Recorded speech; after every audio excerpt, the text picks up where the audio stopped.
നിക്കാഹുമായി ബന്ധപ്പെട്ട് ചെറുപ്പക്കാർ ഒരുപാട് കാര്യങ്ങൾ പഠിക്കുവാനുണ്ട്. സഹോദരങ്ങളെ, കല്യാണം തമാശയല്ല. അല്ലാഹുവിന്റെ റസൂല് ഫൾഫർ ബിദാത്തിദ്ദീൻ, ദീനുള്ള പെണ്ണിനെ തിരഞ്ഞെടുക്കണമെന്ന് അല്ലാഹുവിന്റെ റസൂല് പറഞ്ഞതെന്തിനെന്നറിയോ? ആ കുടുംബ ജീവിതത്തിൽ കല്ലുകടി വരാതിരിക്കാനാ.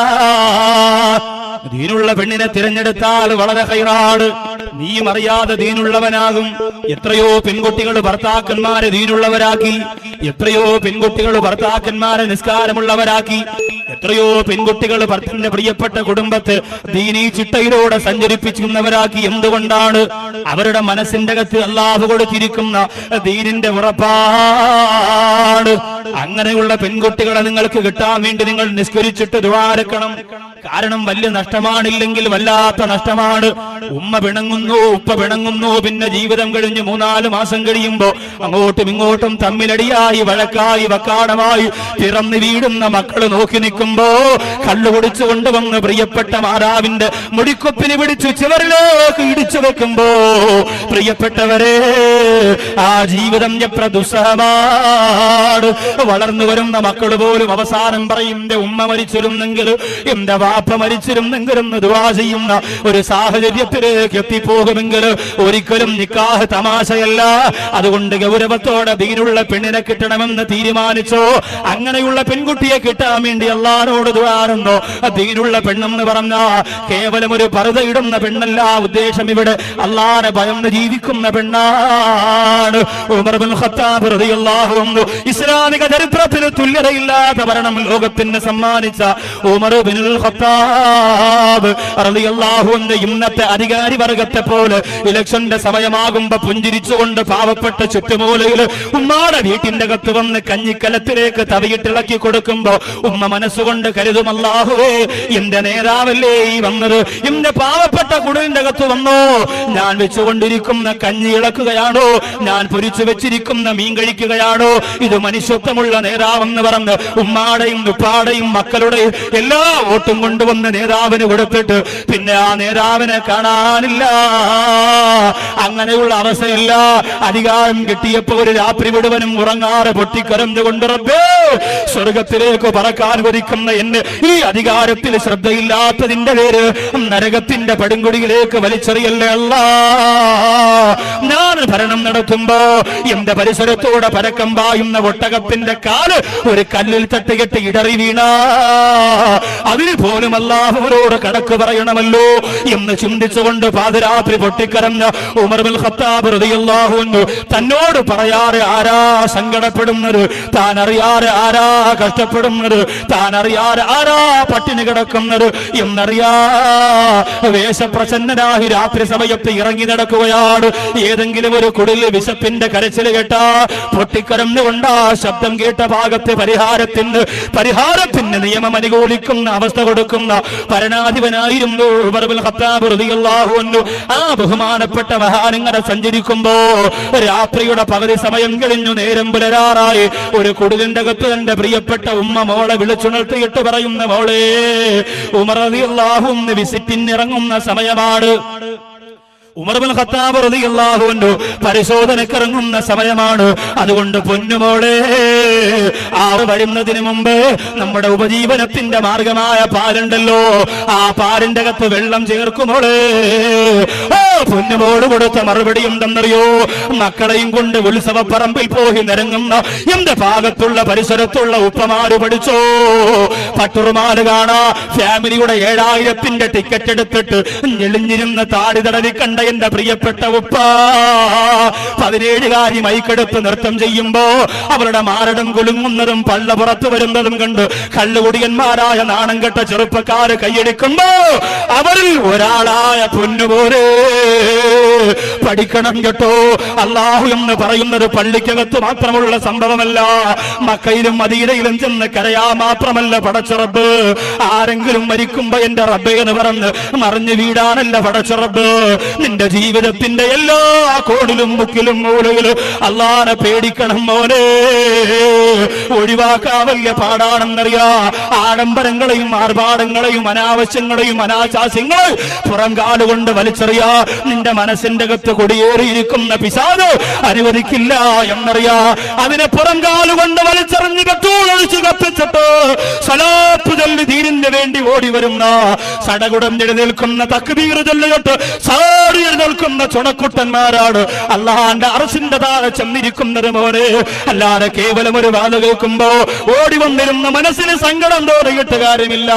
ഭാവി ജീവിതം മുഴുവനും നശിപ്പിച്ചിട്ട് എവിടെയെങ്കിലും നൗഷാദ് വാക്കവി വരുമ്പോ വന്നിരിക്കുന്നതിൽ സന്തോഷമാണ് എനിക്ക്. പക്ഷേ അല്ലാഹുവാണ് ചോദിക്കുമ്പോ ഈ 2 മണിക്കൂറിന്റെ പടച്ചറപ്പിലൂടെ കണക്ക് പറയണം മോരെ. മാറിയേ പറ്റൂ, മാറ്റം വന്നേ പറ്റൂ. എന്റെ സഹോദരങ്ങള്, കരുനാഗപ്പള്ളിയിലെ ഒരു ഹിന്ദു കുടുംബമില്ലേ ഈ വിനീതന്റെ പ്രഭാഷണം കേട്ട് പൊട്ടിക്കരഞ്ഞിട്ട് അൽഹംദുലില്ലാഹ് അവർ ഇസ്ലാമിലേക്ക് കടന്നു വന്നു പോരെങ്കിലും ഈ നൗഷാദ് വാക്കവിക്ക് ഒരു നേട്ടവും ഇല്ല. സഹോദരങ്ങള്, നിങ്ങളുടെ കയ്യടി വേണ്ട. കരുനാഗപ്പള്ളിയിലും ആലപ്പുഴയിലും കായംകുളത്ത് ഫ്ലക്സ് ബോർഡ് അടിച്ചു വെച്ചത് കൊണ്ട് നൗഷാദ് വാക്കവിയുടെ മനം മാറുമെന്ന് എന്റെ പ്രിയപ്പെട്ട ചെറുപ്പക്കാര് കരുതണ്ട. മനസ്സിന് മാറ്റം വരുത്താൻ ശ്രമിക്കണം സഹോദരങ്ങള്. അല്ലാഹുവിന്റെ പള്ളികളിലെ സംഘടനകൾ തമ്മിലടിച്ചുകൊണ്ട് ഓരോ പള്ളികൾ നശിച്ചുകൊണ്ടിരിക്കുമ്പോ ഒരു ഉമ്മവറ്റ മക്കളെ പോലെ നമ്മുടെ പള്ളിയുടെ പരിശുദ്ധി കാത്തു സൂക്ഷിക്കേണ്ടുന്ന ചുമതല നമുക്കാണ് കേട്ടോ. ഉമ്മാടെ വാക്ക് കേട്ടുകൊണ്ട് പ്രിയപ്പെട്ട പ്രായപൂർത്തിയായ പൊന്നുമോട് ഉമ്മയോട് പറയുന്നു, ഉമ്മ നിങ്ങൾ അല്ലാഹുവിനെയാണോ പേടിക്കുന്നത്? അതല്ല കേവലം ഒരു ഭരണാധികാരിയായ ഉമറിനെയാണോ പേടിക്കുന്നത്? ഉമ്മ ഈ വാക്ക് പുറത്തിരുന്നുകൊണ്ട് ഉമർ ഇബ്നുൽ ഖത്താബ് റളിയല്ലാഹു അൻഹു കേട്ടപ്പോ തന്റെ വീട്ടിലേക്ക് ഓടുകയാ. പൊന്നുമോനോട് പറയുന്ന, മോനെ നിനക്ക് ഞാനൊരു പെണ്ണിനെ കണ്ടിട്ടുണ്ട് പൊന്നുമോനെ. ഞാൻ നേരിട്ട് കണ്ടില്ല, സൗന്ദര്യമുണ്ടോ ഇല്ലയോ എന്ന് എനിക്കറിയില്ല. പക്ഷേ എന്റെ പ്രിയപ്പെട്ടവളെ, പ്രിയപ്പെട്ട മോനെ, അവള് സ്വാലിഹത്തായ പെണ്ണാണ്. പെണ്ണല്ലാഹുവെ പേടിക്കുന്നവളാണ്. അതുകൊണ്ട് കല്യാണത്തിന് പോലും സമ്മതമാണോ എന്ന് ചോദിച്ച് തന്റെ പ്രിയപ്പെട്ട പൊന്നുപോന് വിവാഹാലോചന നടത്തിയ ഈ രീതി നിങ്ങൾ കണ്ടോ എന്ന് പറഞ്ഞുകൊണ്ട് പാതിരാത്രി കരുനാഗപ്പള്ളിയിലെ വീട്ടിന്റെ അകത്ത് ജനൽ തുറന്ന് പരിശോധിക്കാൻ പോണ്ട മോനെ പെണ്ണ് കാണിക്കാ. ഞാൻ പറഞ്ഞു വന്നത്, അല്ലാഹുവെ പേടിക്കുന്ന പെണ്ണിന്റെ മുൻതൂക്കം കൊടുക്കണം പ്രിയപ്പെട്ടവര്. അവള് കറുത്തവരാകട്ടെ, അവള് വെളുത്തവളാകട്ടെ, അവള് വിരൂപിയാകട്ടെ, റബ്ബിനെ പേടിക്കുന്ന പെണ്ണ് നിനക്ക് കിട്ടിയ അയ്യൂബ് നബി അലൈഹിസ്സലാമിന്റെ ചരിത്രമെന്ന് പ്രിയപ്പെട്ട ചെറുപ്പക്കാർക്കറിയുമല്ലോ. അല്ലാഹു പരീക്ഷിക്കാൻ തീരുമാനിച്ചപ്പോ സകലതും നഷ്ടപ്പെട്ടു പോയല്ലോ. ഏറ്റവും വലിയ സുഖത്തിലും സന്തോഷത്തിലും ജീവിച്ച അയ്യൂബ് നബി അലൈഹിസ്സലാത്തു വസ്സലാമിന്റെ അവസാനമായി പ്രിയപ്പെട്ട ഒരു ഭാര്യ മാത്രമുണ്ടായിരുന്നു. എല്ലാവരും ഉപേക്ഷിച്ചു, ജനങ്ങൾ പോലും വെറുത്തുപോയി. അയ്യൂബ് നബി അലൈഹിസ്സലാത്തു വസ്സലാമിന് അല്ലാഹു കൊടുത്ത രോഗം കൊണ്ട് ശരീരം പഴുപ്പിറക്കാൻ തുടങ്ങിയപ്പോ ജനങ്ങൾ പറഞ്ഞു, പെണ്ണേ റഹ്മാ, നിന്റെ ഭർത്താവിനെ കൊണ്ടുവയ്ക്കോ, എവിടെയെങ്കിലും കൊണ്ടുപോയില്ലെങ്കിൽ ഞങ്ങൾ കൊന്നുകളയുമെന്ന് പറഞ്ഞു. അവസാനം റഹ്മാ ബീവി പൊട്ടിക്കരഞ്ഞുകൊണ്ട് തന്റെ മനോഹരമായ തലമുടിയില്ലേ, തലമുടി പോലും അഴിച്ച് അറുത്ത് വിറ്റുകൊണ്ട് ഭർത്താവിന് ഭക്ഷണം കൊടുത്ത് പാല് കൊടുത്ത് സന്തോഷത്തോടെ പ്രിയപ്പെട്ടവനെ തോളത്തിട്ടുകൊണ്ട് നടന്നു പോരെങ്കിലും എനിക്കും നിങ്ങൾക്കും അങ്ങനെ ഒരു ഭാര്യയെ കിട്ടോ. പാരിപ്പള്ളിയിലെ ഒരു സ്ഥലത്ത് പ്രഭാഷണത്തിന് പോയപ്പോ അപസ്മാര രോഗം ബാധിച്ചുകൊണ്ട് മീൻകച്ചവടക്കാരനായ ഒരു സഹോദരൻ തന്റെ തല പാറയിലിടിച്ചുകൊണ്ട് അബോധാവസ്ഥയിലായി.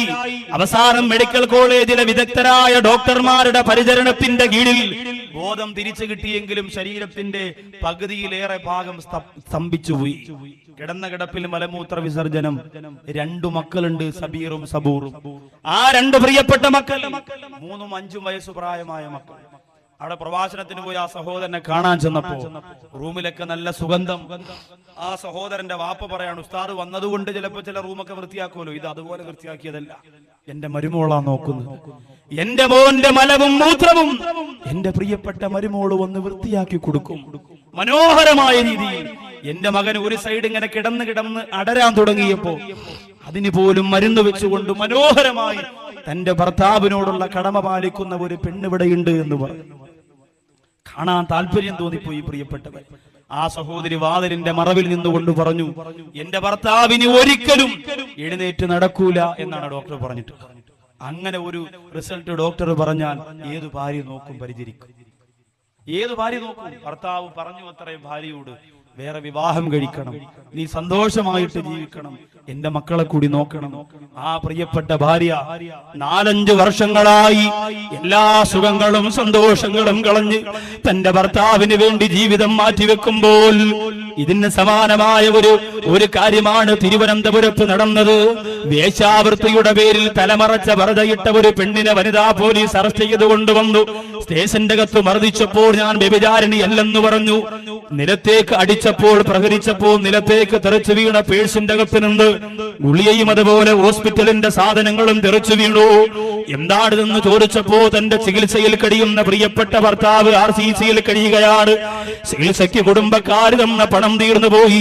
അവസാനം ഞാൻ മനസ്സുകൊണ്ട് ചിന്തിച്ചു, അല്ലാ,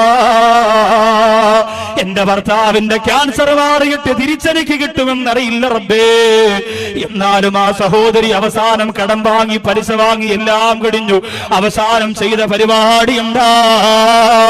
തിരുവനന്തപുരത്ത് മെഡിക്കൽ കോളേജിന്റെ മുമ്പിൽ നടന്നു പോകുന്ന 20-കാരന്റെ 25-കാരന്റെ 30-കാരന്റെ മുഖത്ത് നോക്കിയിട്ട്, നിങ്ങൾക്കെന്റെ ശരീരം വേണോ, നിങ്ങൾക്കെന്റെ ശരീരം വേണോ എന്ന് പറഞ്ഞിട്ട് ആ ശരീരം കൊടുപ്പ് കിട്ടുന്ന പൈസ കൊണ്ടുവന്ന് ഭർത്താവിന് മരുന്ന് വാങ്ങാൻ തീരുമാനിച്ച പെണ്ണ്. ഇസ്ലാമിൽ എത്ര സംഘടനകളുണ്ട് പ്രിയപ്പെട്ടവരെ.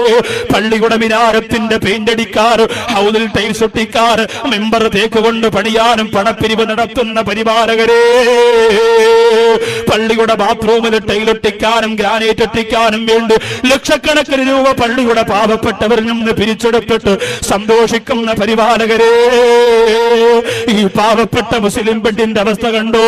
ഭർത്താവിന് മരുന്ന് വാങ്ങാതെ ശരീരം തെറ്റ് ഭർത്തൃസ്നേഹം കാത്തു സൂക്ഷിച്ചു പോരെങ്കിൽ അള്ളാഹു എന്നെയും എന്റെ കുടുംബത്തെയും ഈ സരസിൽ വന്ന മുഴുവൻ പേര് അത്തരം അവസ്ഥകളെ തൊട്ട് കാത്തുരക്ഷിക്കട്ടെ.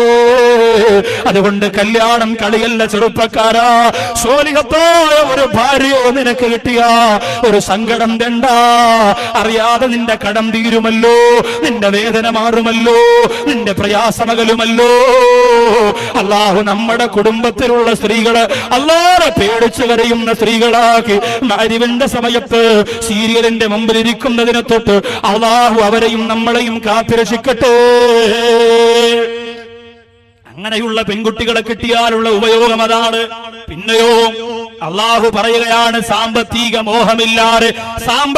മോഹമില്ലാതെ നിങ്ങൾ ആരെങ്കിലും വിവാഹം കഴിച്ചാൽ, അല്ലാഹുവിന്റെ റസൂൽ സഹാബത്തിന് കൊടുത്ത മുന്നറിയിപ്പാണ്. അല്ലാഹു സുബ്ഹാനഹു വ തആല ആ നിക്കാഹിൽ ബറക്കത്ത് ചെയ്യുന്നതാ. സാമ്പത്തിക മോഹമില്ല. ഇവിടെ അൽഹംദുലില്ലാഹ് ഈ മുസ്ലിം യുവജനവേദിയുടെ പ്രവർത്തകർ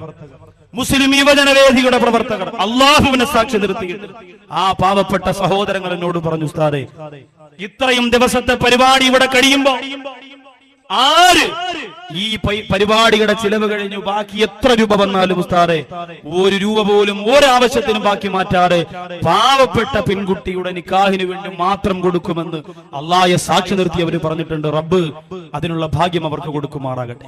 അത് ചെറിയ കാര്യമൊന്നുമല്ല. പാവപ്പെട്ടവർക്കാണ് അതിന്റെ സങ്കടം അറിയുക, സാധുക്കൾക്കാണ് അതിന്റെ വേദന അറിയുക. ഇന്ന് നടക്കുന്ന കല്യാണ മാമാങ്കങ്ങൾ നമ്മൾ ആലോചിക്കണം, നമ്മൾ ചിന്തിക്കണം. ഇത് പറയുമ്പോ ചില സഹോദരങ്ങൾ, നാടൻ ചില സഹോദരങ്ങളുണ്ടല്ലോ, മുഗിലിയാക്കന്മാർ അത്ര ഇഷ്ടമില്ലാത്തവര് കുറച്ച് ആൾക്കാരുണ്ട്.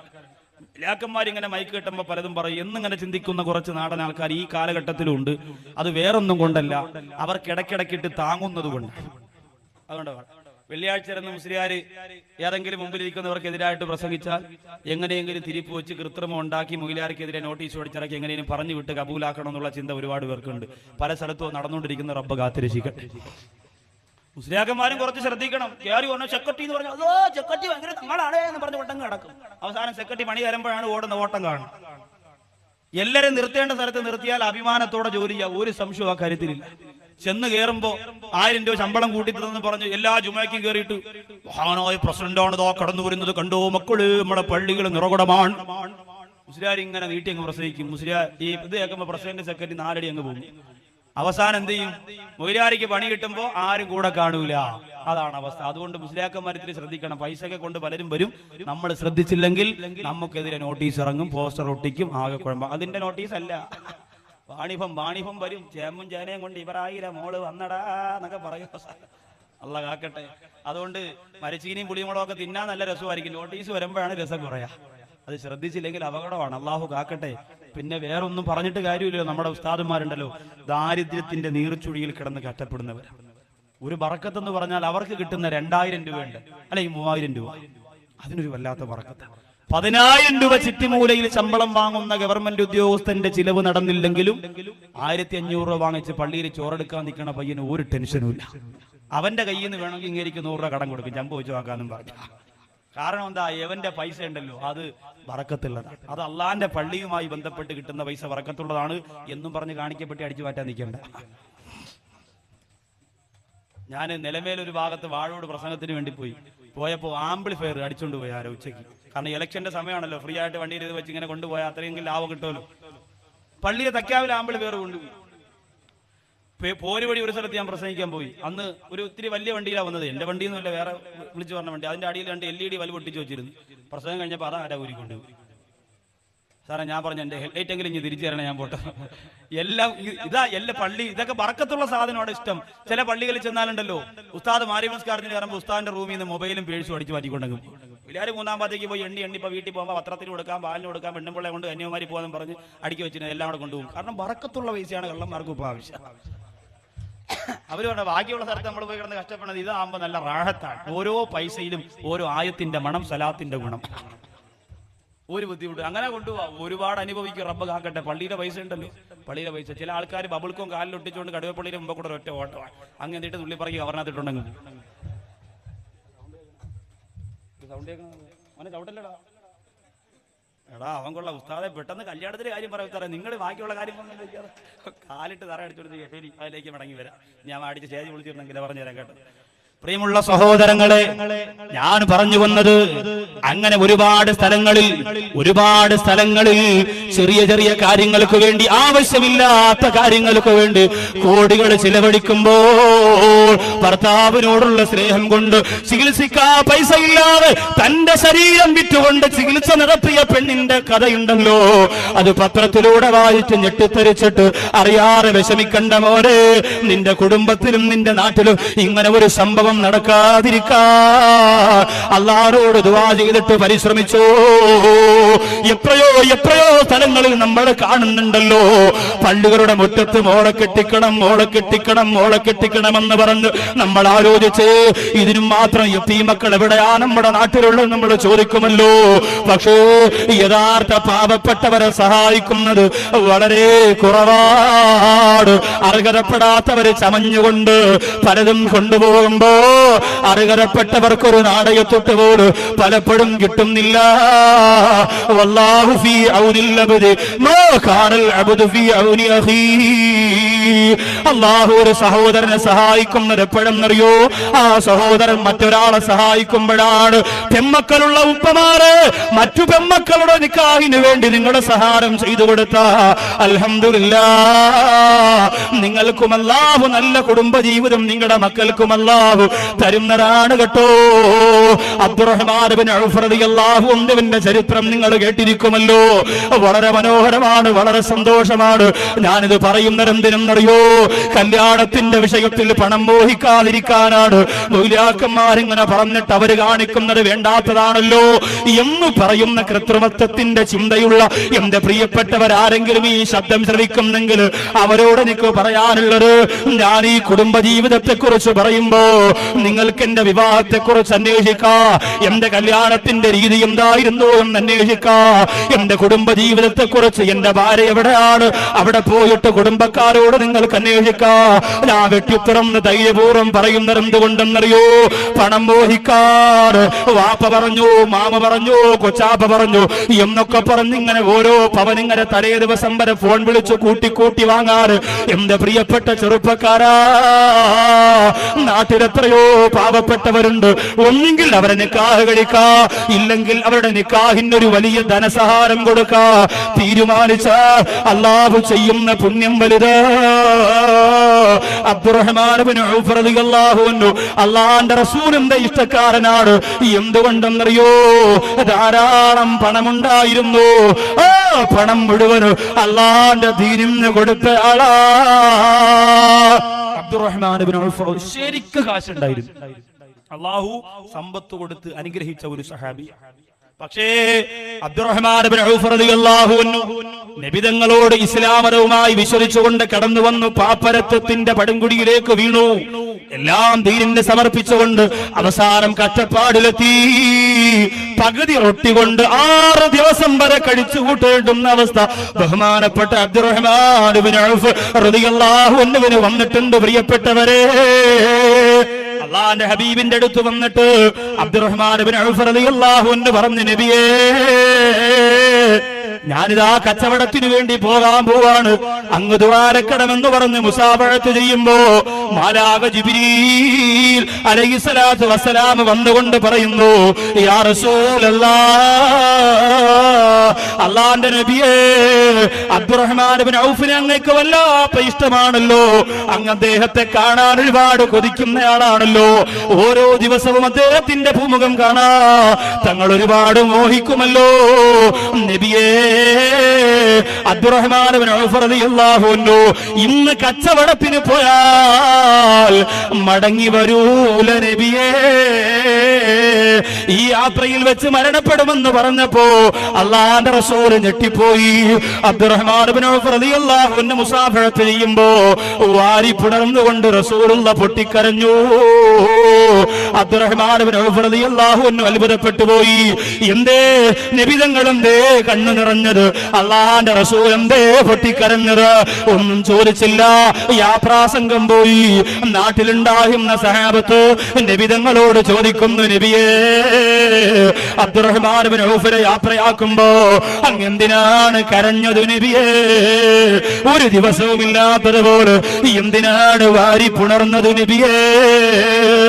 അല്ലാഹുവിന്റെ ഹബീബ് പറഞ്ഞു, മടങ്ങി വരുമ്പോ നിങ്ങൾക്കറിയാ, മടങ്ങി വരുമ്പോ ഞാൻ എന്തിനാ കരഞ്ഞതെന്ന് നിങ്ങൾക്കറിയാ.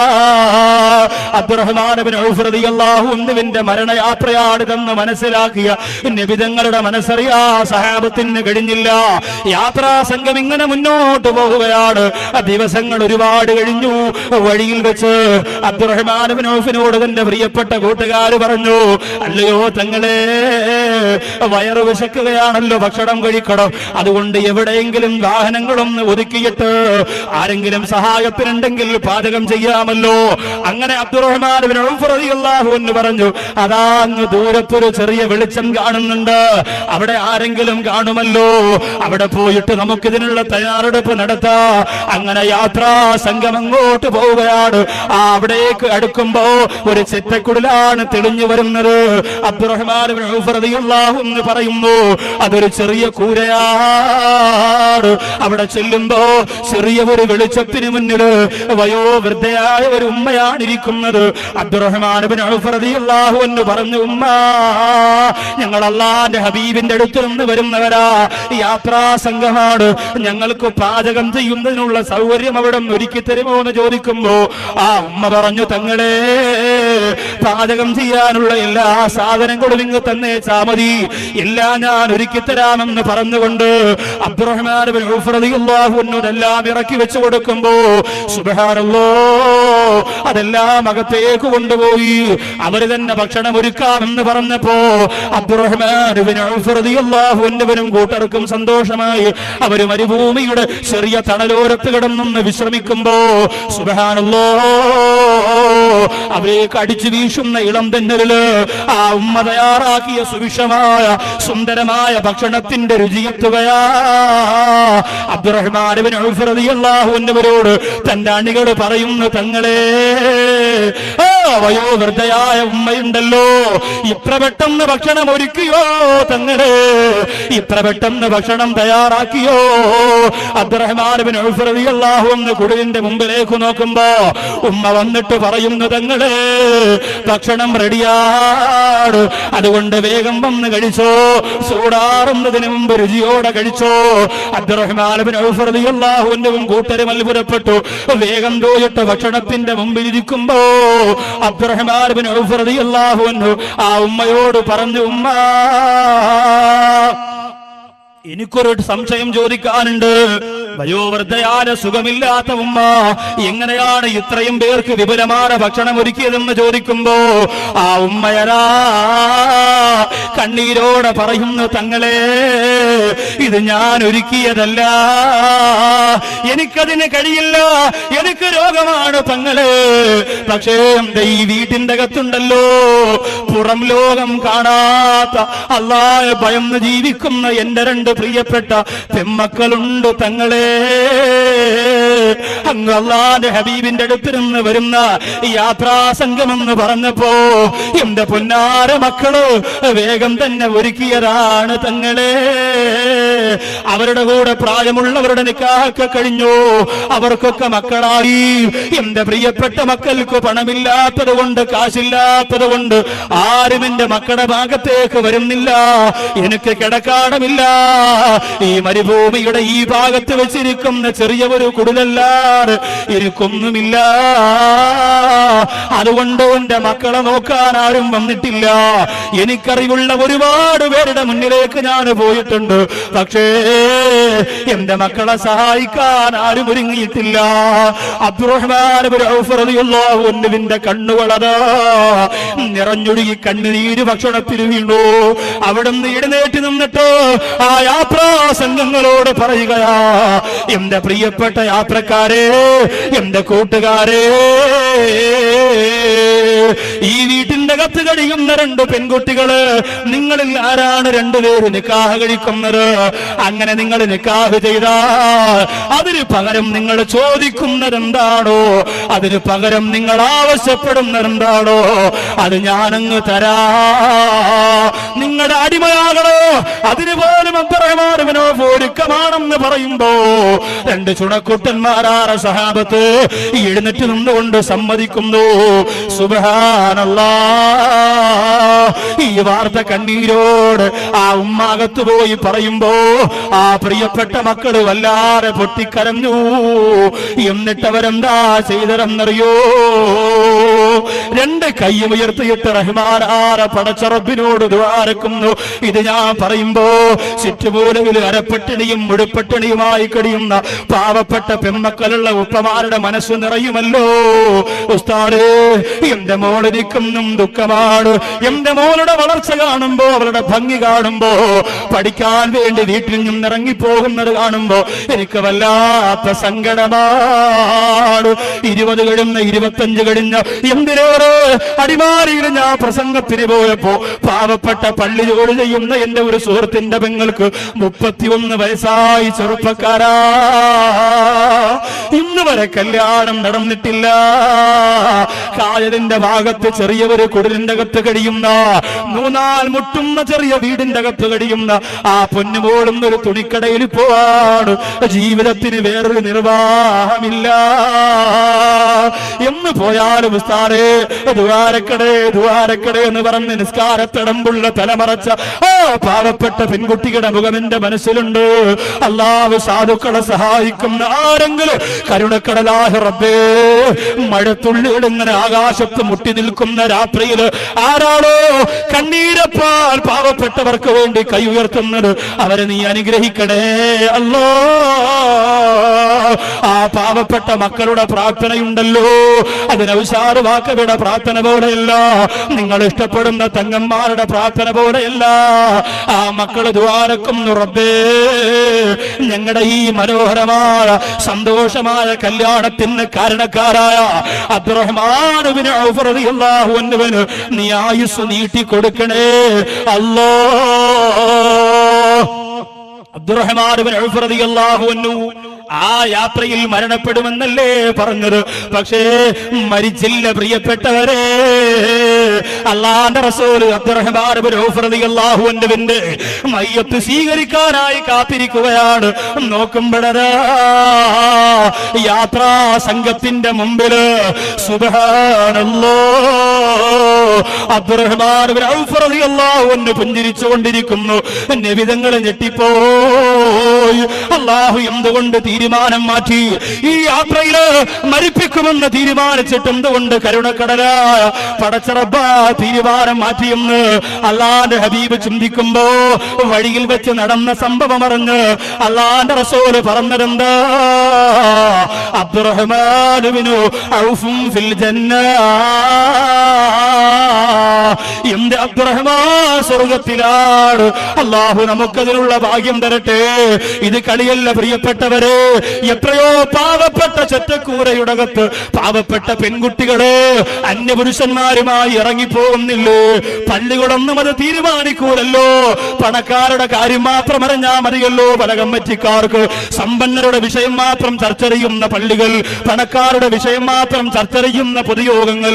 പാവപ്പെട്ടവന്റെ പെണ്ണ് അന്യവന്റെ കൂടെ ഇറങ്ങി ഓടിയാ പള്ളിയുടെ മുറ്റത്തുകൊണ്ട് പോസ്റ്റർ ഒട്ടിക്കാനല്ലേ അറിയുള്ളൂ.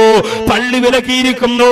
ഇനി 27-ാം രാവിന്റെ ചോറില്ല, ഇനി ഉദ്ഹിയയുടെ ഇറച്ചിയില്ല, ഇനി മരിച്ചാൽ ഇവിടെ അടക്കാൻ പറ്റൂല എന്ന് പറഞ്ഞ് എഴുതി ഒട്ടിക്കാനല്ലാതെ എത്ര ദിവസമായി പട്ടിണി കിടന്നിട്ട് വിവാഹം നടക്കാത്ത കുടുംബത്തിന്റെ ഗതികേടോർത്ത് എന്തെങ്കിലും ഒന്ന് ചെയ്യാ കഴിഞ്ഞിട്ടുണ്ടോ? മിക്ക പള്ളികളിലും സാധു സംരക്ഷണ സമിതികളുണ്ട്. ആദ്യം അപേക്ഷ കൊടുക്കണം. അപേക്ഷ സ്വീകരിച്ചുകൊണ്ട് ഖജാഞ്ചിയാണ് വിളിക്കുന്നത്. എന്നിട്ട് ഖജാഞ്ചി പറയും സെക്രട്ടറി ഒന്ന് കാണണം. അവിടെ ഓട്ടോയിൽ വാപ്പയില്ലാത്ത മോളയും കൊണ്ട് ഉമ്മച്ച് സെക്രട്ടറിയുടെ വീട്ടിൽ പോകും. അവിടെ നിന്ന് പറയുന്നു പ്രസിഡന്റിനെ നേരിട്ടൊന്ന് പോയി കണ്ടാൽ 1000 രൂപ കൂടുതൽ കിട്ടും. അവിടെ ഓട്ടോയും കൊണ്ട് അവിടെ പോകുന്നു.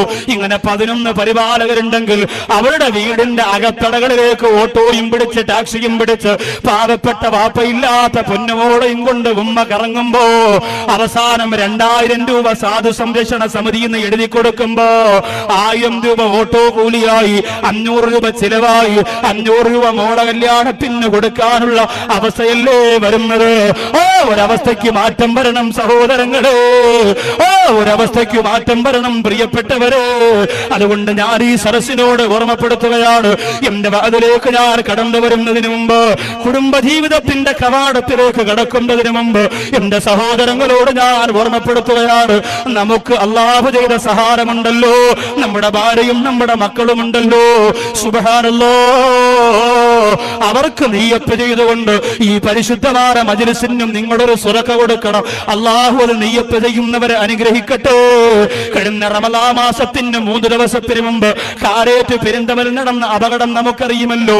ഗൾഫിൽ നിന്ന് കഷ്ടപ്പെട്ടു പോയ പൈസ മുഴുവനും കൊണ്ടുവന്ന് നിലമയിൽ ഭാഗത്ത് വലിയ ഒരു വീട് വെച്ചിട്ട് ബുധനാഴ്ച പാലുകാച്ച് നടത്തി വ്യാഴാഴ്ച നടന്ന് ഭാര്യയും ആ നൗഷാദ് എന്ന ചെറുപ്പക്കാരനും തന്റെ പ്രിയപ്പെട്ട 1.5 വയസ്സുള്ള പൊന്നുപോനും അതുപോലെ 4 പേരും കൂടി ഗോകുലം മെഡിക്കൽ കോളേജിലേക്ക് പോകുമ്പോ ഭാര്യയാണ് വാഹനം ഓടിച്ചുകൊണ്ട് പോയത്. ഭർത്താവ് നാളെ ഗൾഫിൽ പോകുമല്ലോ. അതുകൊണ്ട് ഭർത്താവിനോടൊത്ത് യാത്ര ചെയ്യാനുള്ള സന്തോഷം കൊണ്ട് ഭർത്താവ് സീറ്റിരിക്കുമ്പോ വാഹനം ഓടിക്കാനുള്ള അതിയാറ ആർത്തി കൊണ്ട് വാഹനം ഓടിച്ചു പോയി ഓവർടേക്ക് ചെയ്ത് കടന്നു പോകുമ്പോ ഒരു സ്കോഡ വാഹനവുമായി ഇടിച്ചു തെറിപ്പിച്ചുകൊണ്ട് പ്രിയപ്പെട്ടവരെ 25 ലക്ഷം രൂപയുടെ വീട്ടില് 15 ലക്ഷവും കടം വാങ്ങിയിട്ട് വെച്ച പാവപ്പെട്ടവന്റെ വീടാ. അല്ലാഹു കൊടുത്തത് കണ്ടോ? ഒരൊറ്റ ദിവസമല്ലേ വീട്ടിന്റെ അകത്ത് കിടക്കാ, ഒരേ ഒരു ദിവസമല്ലേ. റഹ്മാനായ പടച്ച റബ്ബേ ഭാഗ്യം കൊടുത്തോട് പ്രിയപ്പെട്ടവരെ. 4 മയ്യത്തുകള് വീട് പാലുകാച്ച് കിടന്നതിന്റെ പിറ്റന്ന് വൈകുന്നേരം പോസ്റ്റ്മോർട്ടം ചെയ്ത് ഇറയത്തുകൊണ്ട് നിരപ്പി കിടത്തിയപ്പോ അതിൽ ചിരിയുടെ പ്രകാശം മാഞ്ഞു പോകാത്ത 1.5 വയസ്സുള്ള സുന്ദരനായ ആൺകുഞ്ഞിന്റെ മയ്യത്തുമുണ്ടായിരുന്നു. അല്ലാഹു നമ്മളെ കാത്തുരക്ഷിക്കട്ടെ. അപ്പൊ നിക്കാഹ് അൽഹംദുലില്ലാഹ് നടത്തേണ്ടത് ഏത് ദിവസമാണ്? പെണ്ണിനെ കണ്ടു, സന്തോഷമായിട്ട് കല്യാണമൊക്കെ ഉറപ്പിച്ചു. കല്യാണം ഉറപ്പിക്കുമ്പോൾ നമ്മുടെ സഹോദരിമാർക്കുള്ള 1ാമത്തെ പരിപാടിയാണ് രാഹുകാലം നോക്കണം. ഇപ്പോഴും തകിടും കൂടും അല്ല, ഇപ്പോഴും ഈ ഇതുണ്ടല്ലോ, ജാതകം എഴുതിയ ഓല സൂക്ഷിക്കുന്ന ഉമ്മമാർ നമ്മുടെ നാട്ടിലുണ്ട് എന്നതാണ് ഏറ്റവും വലിയ അത്ഭുതം. ദൗർഭാഗ്യകരമെന്ന് പറയട്ടെ, കൊല്ലം ജില്ലയുടെ സിയാറത്തുമൂട് ചുമടുതാങ്ങിയുടെ ഭാഗത്ത് ഒരു കുഞ്ഞിന്റെ ഒരു രോഗം വന്നു. ആ രോഗം മാറ്റാൻ ഒരു സഹോദരൻ, നല്ല നിസ്കാരവും പള്ളി കാര്യങ്ങളൊക്കെ ഉള്ള ഒരു സഹോദരൻ പറഞ്ഞു വിട്ടത് ഒരു പോറ്റിയുടെ അടുത്തേക്ക്. നമ്മൾ ആലോചിക്കട്ടെ, ഞാനിത് പറയുമ്പോ ഇസ്ലാമിന്റെ രീതിയിലുള്ള ഒരു ചികിത്സാ രീതിയും ഞാൻ എതിർക്കുന്നയാളല്ല. അള്ളാഹുവിന്റെ ഏറ്റവും വലിയ കിതാബുകൾ കൈകാര്യം ചെയ്ത തഴവ ഉസ്താദ് നമ്മുടെ നാടിന്റെ, നമ്മുടെ പരിസരത്ത് അന്തിയുറങ്ങുന്ന സൂര്യ തേജസ്സാണ്. ഖുർആൻ ശരീഫ് അദ്കാർ ഇസ്മുല്ലാഹി ഇവ കൊണ്ട് മന്ത്രിച്ചോ ഫലം ബില്ലാഹി. ബഹുമാനപ്പെട്ടവർ പറഞ്ഞിട്ട് ലോകത്തുനിന്ന് പോയതാണ്. ഖുർആൻ ശരീഫ് ദിക്ർ, ഇതുകൊണ്ട് മന്ത്രമുണ്ട്, അതുപോലെ എഴുത്തുണ്ട്, കുറിയുണ്ട്, കലക്കി കുടിക്കലുണ്ട്, നൂലുകെട്ടലുണ്ട്, അതൊക്കെ ഇസ്ലാമിലുള്ളതാ. അതിനൊന്നും ആരും എതിർക്കണ്ട. പക്ഷേ ഇതിന്റെ പേരിൽ ജാതകം എഴുതുന്നവരുണ്ടല്ലോ. സ്വാമിമാരുടെ മുന്നിൽ പോയിട്ട് എന്റെ പ്രിയപ്പെട്ട സഹോദരിമാര് പറയും, നാള് പൂരം, മച്ചാത് ഉത്രാടം, മോന്റത് മൂലം, ഇത് പറഞ്ഞിട്ട് അത് എഴുതി വാങ്ങിക്കൊണ്ടുവന്ന് വീടിന്റെ അകത്ത് സൂക്ഷിക്കുന്ന പെണ്ണേ, എന്ത് ദീനാ നിനക്കുള്ളത്, എന്ത് ദീനാ നിനക്കുള്ളത്? എന്റെ ഈ പരിസരത്തുള്ള ഹൈന്ദവ സഹോദരങ്ങൾക്ക് സങ്കടം വരാതിരിക്കാൻ ഞാൻ ആദ്യമേ പറഞ്ഞുകൊണ്ടൊരു കാര്യം ഓർമ്മപ്പെടുത്തുന്നു. ക്ഷേത്രത്തിലിടുന്ന സമൂഹ സദ്യയുണ്ടല്ലോ, അത് ദൈവത്തിന് മുന്നിൽ കൊണ്ട് സമർപ്പിക്കുന്നതല്ല. അത് ഒരു സഹോദരൻ, ഒരു ഡ്രൈവർ കഴിച്ചിട്ട് ചോദിച്ചു, ഉസ്താദേ ഞാൻ അബദ്ധത്തിൽ കഴിച്ചുപോയി, തെറ്റുണ്ടോ? അതിൽ തെറ്റില്ല എന്ന് പറഞ്ഞുകൊണ്ട് അതിന് രാവിലെ നിങ്ങൾ പോകണമെന്നല്ല. പക്ഷേ ഹൈന്ദവയുടെ ക്ഷേത്രത്തിനകത്ത് പൂജ നടത്തിയിട്ട് കൊണ്ടുവരുന്ന പൊങ്കാല ചോറുണ്ടല്ലോ, ഇന്നും അത് സന്തോഷത്തോടെ കഴിക്കുന്ന പെണ്ണേ, അതിൽ ഫലമുണ്ട് എന്ന് പറഞ്ഞുകൊണ്ട് കഴിച്ചാൽ ഓ സമയപ്പ് തന്നെ ഇസ്ലാമിൽ നിന്ന് പുറത്താണ് പെണ്ണേ. അത് നിസാരമായി കണക്കാക്കണ്ടാരും പടച്ചുറപ്പ് കാത്തുരക്ഷിക്കട്ടെ. ഗൗരവത്തോടെ ആലോചിക്കേണ്ട കാര്യം എന്ന് പറഞ്ഞ സൗഹാർദ്ദത്തെ ഞാൻ ചോദ്യം ചെയ്യുകയില്ല. സാഹോദര്യവും സൗഹാർദ്ദതയും വേണം. ആ സൗഹാർദ്ദത വേണ്ടത് അവരുടെ ആരാധന നമ്മൾ ചെയ്തിട്ടല്ല.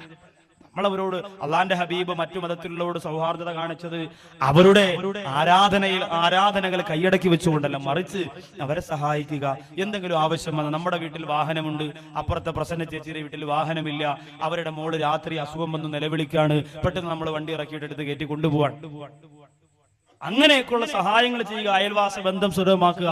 അതാണ് നമുക്ക് ആവശ്യം. ഇന്ന് കല്യാണത്തിന് മുമ്പ് തന്നെ എല്ലാ സഹോദരിമാരും ഉമ്മമാരും ചെറുപ്പക്കാരെ കൊണ്ട് ഇതുപോലെ ജ്യോത്സ്യന്മാരെ കൊണ്ട് നോക്കിപ്പിക്കാറുണ്ട്. നല്ല പെണ്ണാണോ, കബഡി നിരത്തി, വേടം ശുക്രനിലാണ്, ശനി ഇവിടെയാണ്, വവാക്ക് അവര് നിൽക്കണേ ഉള്ളൂ, നാളെ കഴിയുമ്പോൾ അങ്ങ് വരും എന്നൊക്കെ പറഞ്ഞ് ഇങ്ങനെ പറഞ്ഞു വിരട്ടി ഇങ്ങനെ എടുത്തു വെക്കാറ്.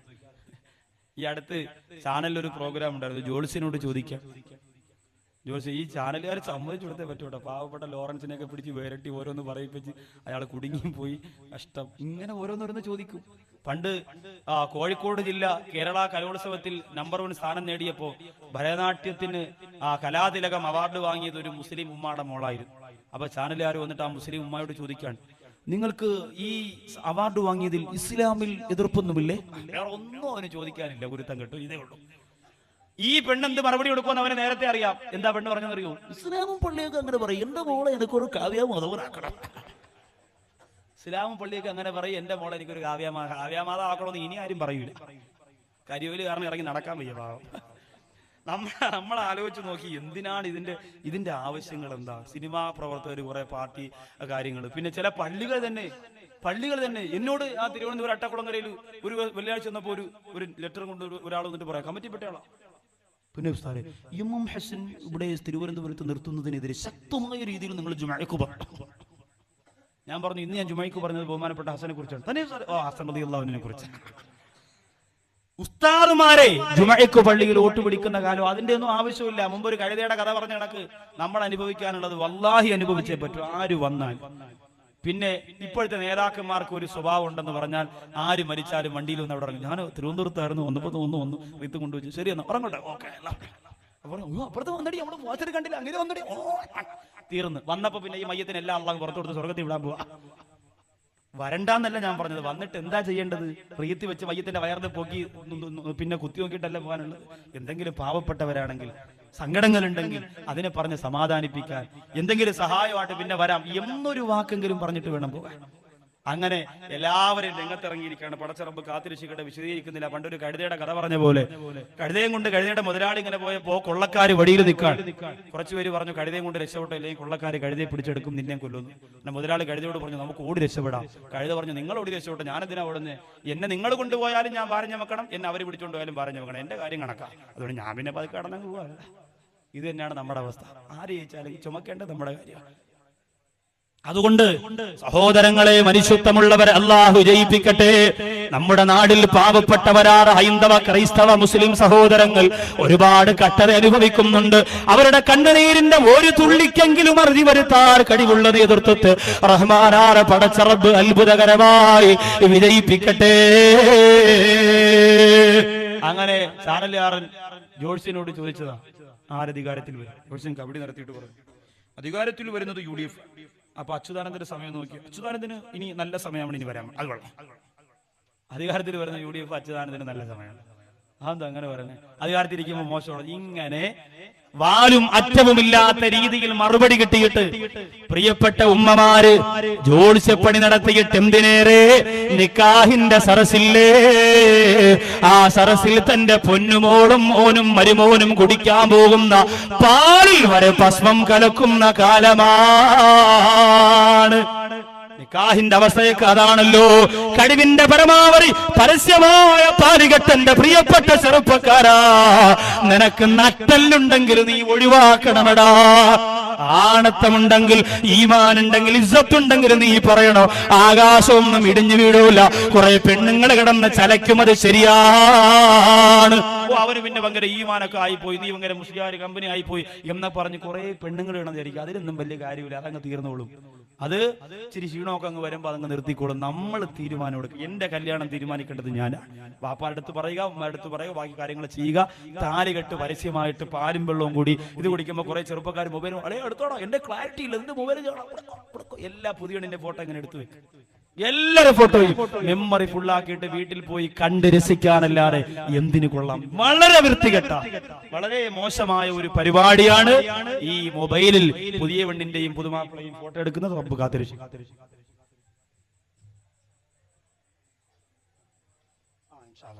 വേറെ എന്തെങ്കിലും ഉണ്ടെങ്കിൽ എഴുതിക്കൊണ്ടു, ആരെങ്കിലും പറഞ്ഞിട്ടുണ്ടെങ്കിൽ വേഗം എഴുതിക്കൊണ്ടു. അപ്പോ ഈ അവസ്ഥയിലാണ്. എന്നിട്ട് നിക്കാഹിന്റെ കാര്യം ഞാൻ വിശദീകരിക്കുന്നില്ല. നിക്കാഹിന്റെ സരസിൽ നടക്കുന്നത് എന്തൊക്കെയാണ്? എന്റെ പ്രിയപ്പെട്ട ഉപ്പമാരെ, പെമ്മക്കള് ഹിദായത്തിന്റെ വഴിയിലേക്ക് വരുന്നത് പോട്ടെ, നല്ലൊരു പോലെ ഉസ്താദ് പറഞ്ഞു തരുന്ന അറബി വാക്കുണ്ടല്ലോ, അത് കേട്ടു പറയാൻ വരെ കഴിയാത്ത ഉപ്പമാരായി നമ്മുടെ ഉപ്പമാര് മാറുന്നില്ലേ? പള്ളിയുമായി ബന്ധം വേണം, പള്ളിയുമായി ബന്ധം വേണം. ബഹളം കണ്ട എന്തുവാ, പള്ളിയിലൊക്കെ വന്ന് താളം പെടും. വീടാര പ്രസംഗം ശരിയല്ലോ, അങ്ങനല്ല അങ്ങനെ താളം പെടും. മരണ വീട്ടിൽ ചെന്നാൽ മയ്യത്തിന് അങ്ങനെ പോയി പഞ്ഞി ഇങ്ങനെ കയറ്റി കുളിപ്പിരി എന്നൊക്കെ പറഞ്ഞ് 1.5 കിലോ പഞ്ഞി മുക്കി കൂടെ കയറ്റി ചെവി കൂടെ എടുക്കും. മയ്യത്ത് പുതിയാണ്. എന്നിട്ട് മൊയിലാരൊക്കെ ഒന്നും അറിഞ്ഞൂടാന്ന് പറയാം. അലിഫിന് 10 കിട്ട ടി എന്നാണ് വായിക്കുക ഉപ്പാപ്പ. അതാണ് വിവരം. നമ്മൾ ആലോചിച്ച് നോക്കി, ഇച്ചിരിയൊക്കെ ഒന്ന് ഒതുങ്ങണം. നിക്കാഹിന്റെ സരസിൽ എത്ര പേർക്ക് ഉസ്താദ് വന്ന് നിക്കാഹിന്റെ സീല പറഞ്ഞു കൊടുക്കുമ്പോ പറയാൻ കഴിയുന്നില്ല. വയസ്സായത് കൊണ്ടല്ല, അറിഞ്ഞുകൂടാ. അറബി വാക്ക് ഉപയോഗിക്കാൻ വരെ അറിഞ്ഞുകൂടല്ലോ. അറബിയോട് വല്ലാത്ത അറപ്പല്ലേ. ഇന്ത്യൻ എക്സ്പ്രസ് ആണ് എന്റെ വീട്ടിൽ വരുത്തുന്നത് എന്നൊരു വാപ്പ എത്ര അഭിമാനത്തിലാ പറയണേ. അങ്ങനെ അഭിമാനത്തോട് അൽബുസ്താൻ വരുത്തുന്നു പറയോ, അന്നസീം വരുത്തുന്നു പറയോ, ഇർഫാദ് വരുത്തുന്നു പറയോ, സുന്യഫ്കാർ വരുത്തുന്നു പറയോ, പൂങ്കാവനം വരുത്തുന്നു പറയോ, അതൊന്നും പറയൂല. ഇന്ത്യൻ എക്സ്പ്രസ് ആണ് എന്റെ മോള് വായിക്കും, ഇത് പറയും. പള്ളിയിലും പറയും, പള്ളിക്കൂടത്തിലും പറയും, ആരുടെ മുന്നിലും പറയും. അറബിനോട് വല്ലാത്ത അറപ്പ്. കാന്റെ സരസിൽ ചെന്നിരിക്കുമ്പോൾ പറയൂലേ മബുലകിൽ മധുക്കൂരി. അപ്പം അയാൾ പറഞ്ഞു, മുതിക്കുകയാണെങ്കിൽ എനിക്ക് വേണ്ട, എന്തൊരു നിങ്ങൾ ചുമ്മാ ഇത്രയും പൈസ മുടക്കി മുതിക്കാനാണ്, ഞാൻ കണ്ട പെണ്ണാണെങ്കിൽ മതി, ഇവിടെ ഒരു മുതിക്കുക. എത്ര കല്യാണ സദസ്സ് അലങ്കോലപ്പെട്ടിട്ടുണ്ട്. നിക്കാഹിന്റെ സീഗ എന്ന് പറഞ്ഞാൽ എന്താ? യഥാർത്ഥ നിക്കാഹിന്റെ ഉടമ്പടി അതാണ് ഉടമ്പടി. അവിടെയാണ് നിക്കാഹ് നടക്കുക. അല്ലാതെ ഇത് കെട്ടണ സമയത്തും പാലുംപഴം കുടിക്കുന്ന സമയത്തും അല്ല. നിക്കാഹ് യഥാർത്ഥത്തിൽ സാധൂകരിക്കപ്പെടുന്നത് എവിടെയാണ്? എന്ന് പറഞ്ഞുകൊണ്ട് മഹറിന് പകരമായി, ഇപ്രരൂപ മഹറിന് പകരമായി നിനക്ക് ഞാൻ നിക്കാഹ് ചെയ്ത് തരുന്നു പറയുമ്പോ ഖബിൽതു മിൻക നിക്കാഹഹാ വതസ്വീജഹാ. ഒരു ചെറുപ്പക്കാരൻ പറഞ്ഞതാണ്, എന്തിനാണ് ഉസ്താദേ സ്വീകരിക്കുമ്പോ നമ്മൾ ചിരിക്കുന്നത്? ഞാൻ പറഞ്ഞു, എന്ത് ചിരിക്കുന്നത്? പറഞ്ഞടാ അത് ചിരിയല്ലടാ അവൻ വിചാരിച്ച് പെണ്ണ് കിട്ടുന്ന സന്തോഷം കൊണ്ട് നിൽക്കാ.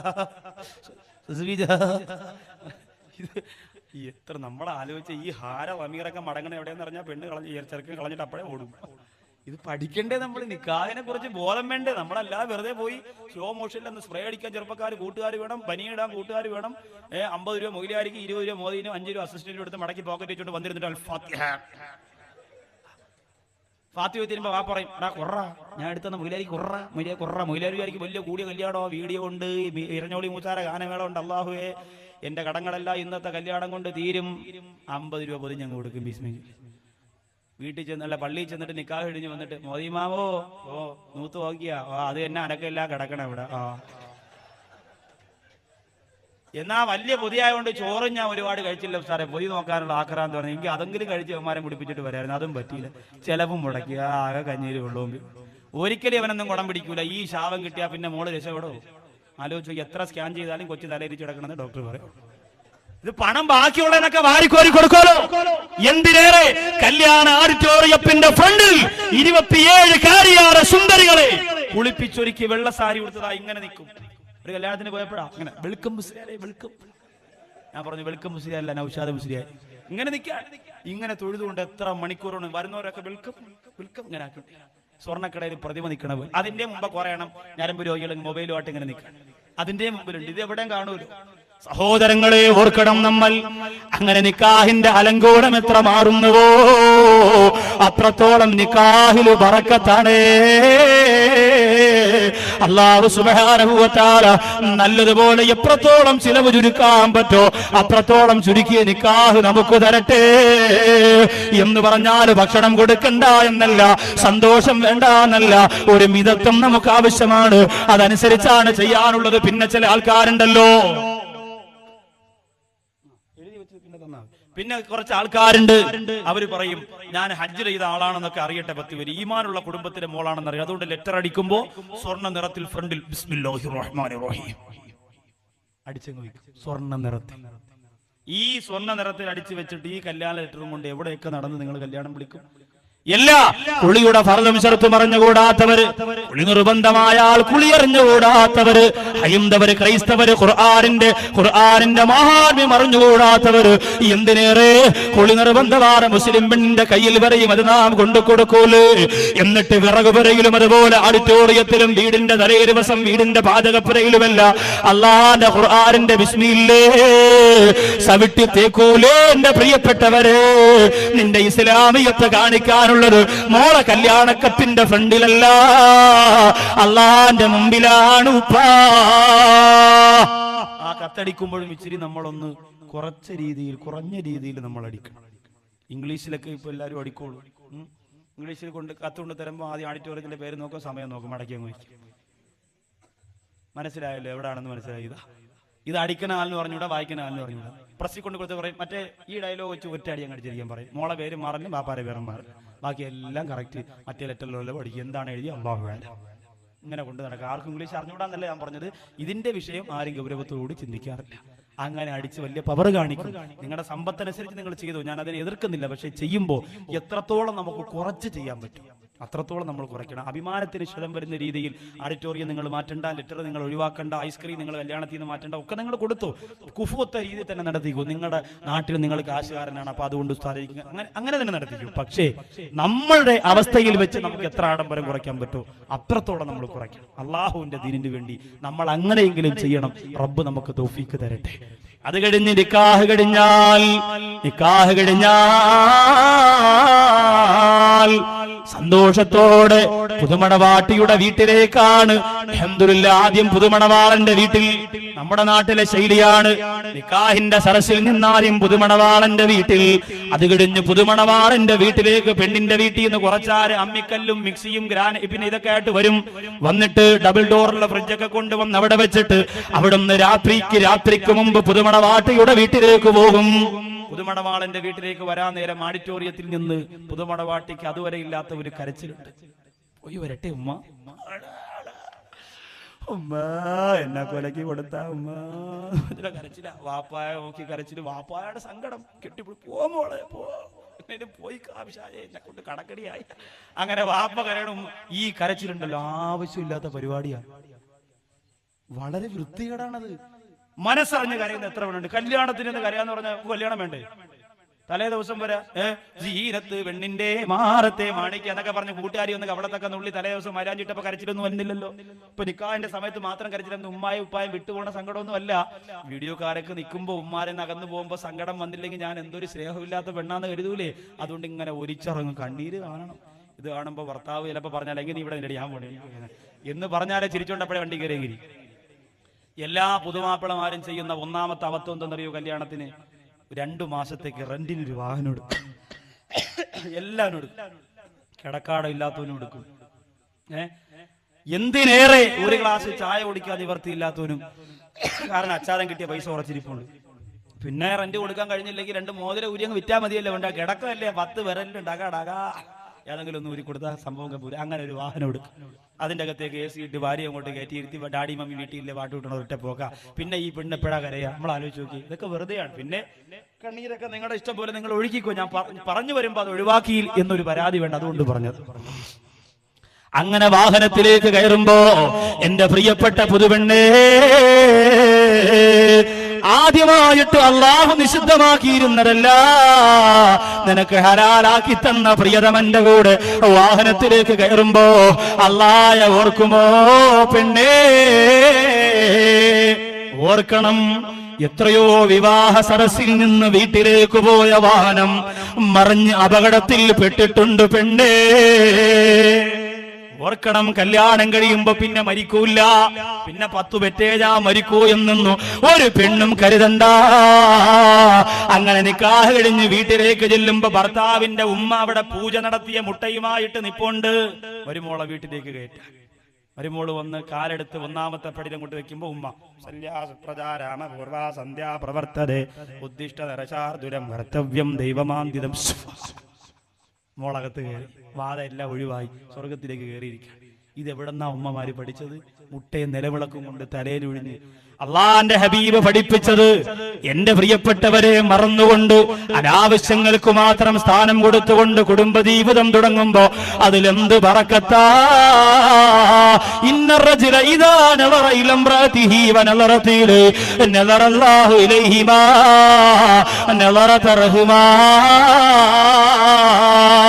ഒരു ഭർത്താവ് തന്റെ ഭാര്യയുടെ മുഖത്തേക്ക് നോക്കിയ, ഭാര്യ തന്റെ ഭർത്താവിന്റെ മുഖത്തേക്ക് നോക്കിയ, നദറല്ലാഹു ഇലൈഹിമാ നദറത റഹ്മാ. അല്ലാഹു അവർക്ക് രണ്ടുപേർക്കും റഹ്മത്തിന്റെ നോട്ടം നോക്കുന്നതാ. വൈദാ അഖദ ബികഫിഹാ, ആ ഭാര്യയുടെ കയ്യിലേക്ക് ഭർത്താവ് ഇങ്ങനെ തൊട്ടോ, തസാഖതത് ദുനൂബഹുമാ ഫീ ഖിലലി അസാബിഹിമാ. അവർ ചെയ്തു പോലെ ചെറുപാവങ്ങൾ പോലും കരുണക്കടലാര പടച്ചറബ് പുറത്തു കൊടുക്കുമെന്ന് അള്ളാന്റെ റസൂൽ പഠിപ്പിക്കുമ്പോ, പ്രിയപ്പെട്ടവരെ, ഈമാനുള്ളവരുടെ കുടുംബ ജീവിതത്തെ കുറിച്ച് പറഞ്ഞതാ. ആ മണവറയിലേക്ക് കടന്നു വരുമ്പോ ഒരു കാര്യം ഞാൻ ഓർമ്മപ്പെടുത്തുന്നു. ഇന്ന് കല്യാണ മാമാങ്കങ്ങളാണ്. ഞാനിതാ കഴിഞ്ഞ ആഴ്ച കാസർഗോഡ് അതിന് പോയി. ഇൻഷാ അല്ലാഹ് അടുത്ത മാസം ചേർക്കണമെന്ന് പറയുന്ന ചേർക്കളം അബ്ദുദ്ദാടെ മഹല്ലിൽ ഞാൻ അതിന് പോകുന്നുണ്ട്. അള്ളാഹുവിന്റെ അനുഗ്രഹമുണ്ടെങ്കിൽ നിങ്ങൾ ദുആ ചെയ്യൂ പ്രിയപ്പെട്ടവരെ. ഏറ്റവും അധികം കല്യാണത്തിന്റെ മാമാങ്കങ്ങൾ നടക്കുന്നത്, പുതുമാപ്പിളയെ പറ്റിക്കലും ഞെട്ടിക്കലും ഒക്കെ നടക്കുന്നത് കാസർഗോഡ്, കണ്ണൂർ ജില്ലകളിലാണ്. അല്ലാഹ് ഉണ്ടെങ്കിൽ നിങ്ങൾ ദുആ ചെയ്തോ. അവിടെ പോയി അത് പറന്ന് പറന്ന് പറന്ന് പറന്ന് വിവാഹത്തിന്റെ പ്രഥമ രാത്രി മുതൽ തലേ ദിവസം മുതൽ ഇങ്ങോട്ടുള്ള ഓരോ ദിവസവും ഭർത്താവിനോട് കാണിക്കുന്ന കോമാളിത്തരങ്ങളുമായി ഒരുങ്ങി നിൽക്കുന്ന കൂട്ടുകാർ അതിൽ നിന്ന് പിന്തിരിപ്പിക്കാ. അൽഹംദുലില്ലാ, നമ്മുടെ കൂട്ടുകാരെ ശ്രമം കൊണ്ട് നടക്കുന്നതാ. നിങ്ങൾ ദുആ ചെയ്യണേ. എത്രയോ സ്ഥലത്ത് നടക്കുന്നുണ്ട്. പുതുമണവാട്ടിയുടെ വീട്ടിൽ വന്ന് മെത്തയിലിരിക്കുമ്പോ താഴെ നാം ഇട്ട് പൊട്ടി അങ്ങ് തെറിക്കും. മെത്ത കീറി പഞ്ഞി മൊത്തം പേരിടത്തിലായി. ഇത് കൂട്ടുകാര് ചെയ്ത പണിയാണ്. എല്ലാ വൃത്തികേടുകളും ചെയ്ത് ഇങ്ങനെ വെക്കുന്നു. ഒരു സമ്മാനം കൊണ്ട് കൊടുക്കും. സമ്മാന പൊതി കൊണ്ട് തുറക്കുമ്പോൾ ഒരു കൈ ഇങ്ങനെ ഇരിക്കും, ഒറ്റ ഇടി മൂക്കിന്. വിവാഹത്തിന്റെ പ്രഥമരാത്രി നടക്കുന്ന കാര്യമാണ് ഇത്. കൂട്ടുകാരെ വിചാരം ഭയങ്കര തമാശയാണ് അളിയ. അവൻ വെളുക്കടോരെ ചിരിച്ചിരിച്ചു പാട് വരെ ഉള്ളെന്ന് പറയും. അവൻ നിന്നെ ശപിച്ചുകൊണ്ടായിരിക്കും കിടക്കുക. ഒരു പുതുമണവാട്ടിക്ക് പണി കൊടുത്തത് എങ്ങനെയെന്നറിയോ? മണവറയുടെ ജനലിന്റെ സ്ക്രൂ ഇളക്കി വെച്ചിട്ട് അങ്ങ് പോയി. ഭർത്താവ് പറഞ്ഞു, ആ ജനൽ അടയ്ക്കൂ. ജനൽ അടയ്ക്കാൻ വേണ്ടി പുതിയോണ്ട് ജനൽ മാത്രം കണ്ട, അതോടുകൂടി ജനലോടുകൂടി അങ്ങ് അപ്പുറത്ത് നിന്ന് വിട്ടു. രാത്രി ആശാരിയെ വിളിച്ചോണ്ടെന്ന് 1 മണിക്ക് ടിക്കോ ടിക്കോ, ഇതാ കൂട്ടുകാർ ഫോൺ വിളിച്ച് അളയാ സോടോ അവിടെ സൗണ്ടൊക്കെ കേൾക്കുന്നു, ആശാരി അതല്ലേ.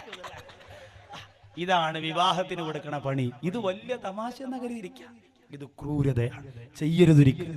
അള്ളാഹു കാത്തിരക്ഷിക്കട്ടെ. ഇതെല്ലാം കഴിഞ്ഞ് വിവാഹത്തിന് ജീവിതത്തിന് തുടക്കം കുറിക്കുമ്പോൾ എന്റെ സഹോദരങ്ങളെ,